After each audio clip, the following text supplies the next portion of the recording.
Assalamualaikum warahmatullahi wabarakatuh. Perkenalkan, nama saya Ida Mardiana dengan NIM 0102 1182 126003. Di sini saya akan menjelaskan materi pada MK Pancasila mengenai materi kelompok 1 pada bab 9 itu Pancasila sebagai paradigma pembangunan nasional dan politik.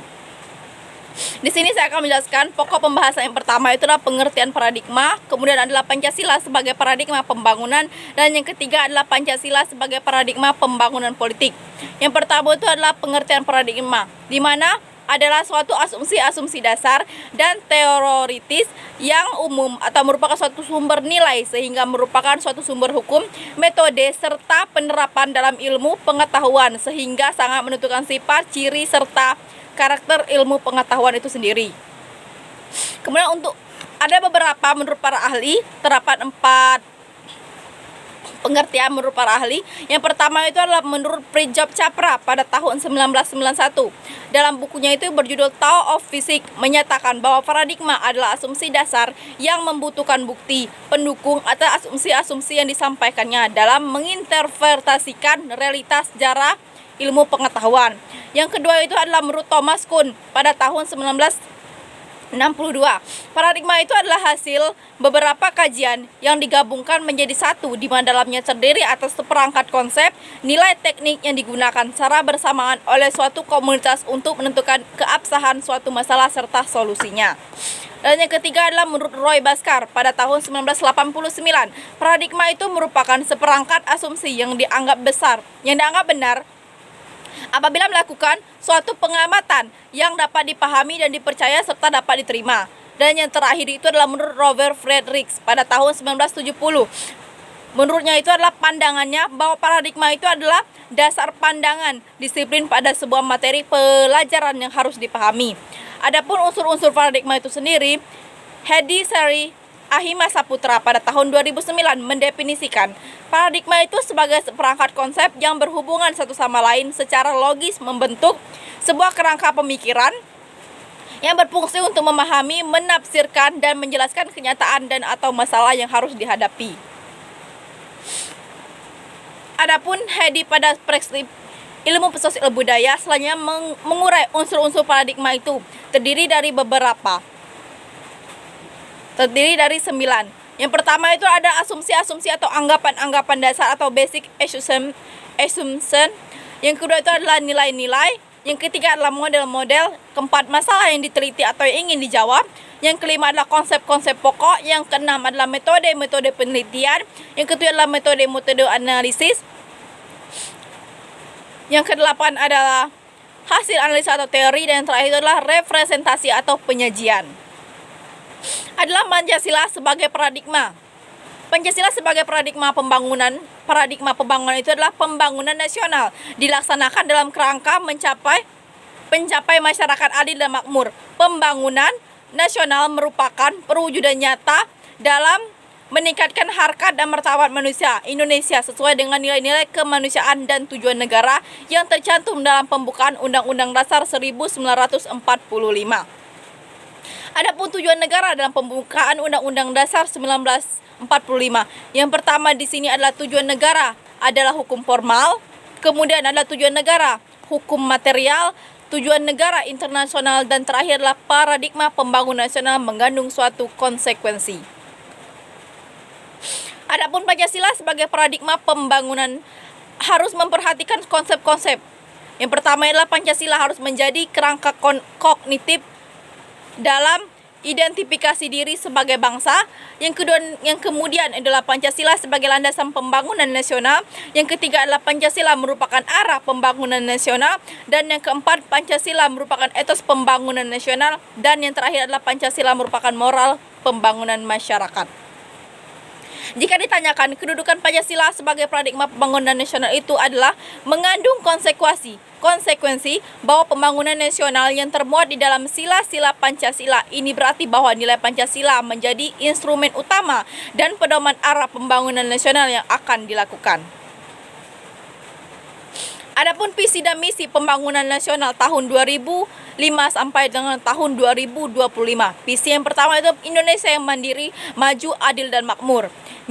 Kemudian adalah misi pembangunan nasional. Yang pertama di sini adalah mewujudkan masyarakat berakhlak mulia, bermoral, beretika, berbudaya dan adab berdasarkan falsafah Pancasila. Yang kedua adalah mewujudkan bangsa yang berbudaya asing. Yang ketiga adalah mewujudkan masyarakat demokratis berlandaskan hukum. Yang keempat adalah mewujudkan Indonesia aman dan damai. Yang kelima adalah mewujudkan pemerataan pembangunan dan berkeadilan. Yang keenam mewujudkan Indonesia dan asri dan lestari. Yang ketujuh mewujudkan Indonesia menjadi negara kepulauan yang mandiri, maju serta kuat dan berbasiskan kepentingan nasional. Yang terakhir adalah mewujudkan Indonesia berperan penting dalam pergaulan dunia internasional. Adapun Pancasila sebagai paradigma pembangunan politik.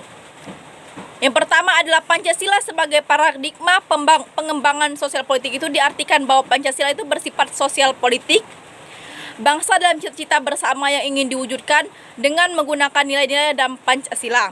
Sistem politik yang di Indonesia sesuai dengan Pancasila sebagai paradigma adalah sistem politik demokrasi bukan otoriter. Berdasarkan hal itu, sistem politik Indonesia harus dikembangkan atas asas kerakyatan pada sila keempat Pancasila. Adapun nilai-nilai sosial politik, yang pertama di sini adalah nilai toleransi, kemudian adalah nilai transparansi hukum dan kelembagaan, yang ketiga adalah nilai kejujuran dan komitmen, dan yang terakhir itu adalah bermoral berdasarkan konsensus. Selaras dengan Pancasila sebagai paradigma pembangunan, menempatkan Pancasila sebagai paradigma pembangunan politik dapat diartikan sebagai menjadikan Pancasila sebagai karakter, kerangka pikir, sumber nilai, orientasi dasar, sumber asas serta arah tujuan dari sistem perpolitikan negara Indonesia. Adapun sasaran pokok pembangunan nasional itu sendiri ialah yang pertama di sini adalah terciptanya supremasi hukum dan penegakan hak-hak asasi manusia yang bersumber pada Pancasila dan Undang-Undang 1945. Yang kedua adalah menciptakan landasan konstitusional untuk memperkuat kelembagaan demokrasi. Yang ketiga, memperkuat peran masyarakat sipil dan partai politik dalam kehidupan politik. Yang keempat adalah memantapkan pelembagaan nilai-nilai demokrasi yang menitik beratkan pada prinsip-prinsip toleransi, non-diskriminasi, dan kemitraan. Dan yang kelima adalah yang terakhir, terwujudnya konsolidasi demokrasi pada berbagai aspek kehidupan politik. Adapun rincian arah pembangunan politik. Yang pertama di sini adalah penyempurnaan struktur politik yang dititik beratkan pada proses pelembagaan demokrasi. Kemudian adalah penataan peran negara dan masyarakat dititik beratkan pada pembentukan kemandirian dan kedewasaan masyarakat serta pembentukan masyarakat madani yang kuat dalam bidang ekonomi dan pendidikan. Yang ketiga adalah penataan proses politik yang dititik beratkan pada pengalokasian atau representasi kekuasaan. Kemudian adalah pengembangan budaya politik yang titik beratkan pada penamaan nilai-nilai demokratis. Dan kemudian adalah peningkatan peranan komunikasi dan informasi yang ditekankan pada pencerdasan masyarakat dalam kehidupan berpolitik. Baiklah, itulah materinya. Saya akan melanjutkan kesimpulan. Kesimpulannya di sini adalah Pancasila sebagai paradigma pembangunan dapat diartikan sebagai menjadikan Pancasila sebagai kerangka pikir, sumber nilai, orientasi, dasar, sumber asas serta arah tujuan dari pembangunan. Pada arah pembangunan yang berkaitan dengan pembangunan politik sebagai penjabaran dari misi mewujudkan masyarakat demokratis berlandaskan hukum dan berkeadilan, dinyatakan bahwa demokratis yang berlandaskan hukum merupakan landasan penting untuk mewujudkan pembangunan Indonesia yang maju, mandiri, dan adil. Mungkin itulah pemaparan materi dari saya. Saya ucapkan terima kasih. Wassalamualaikum warahmatullahi wabarakatuh.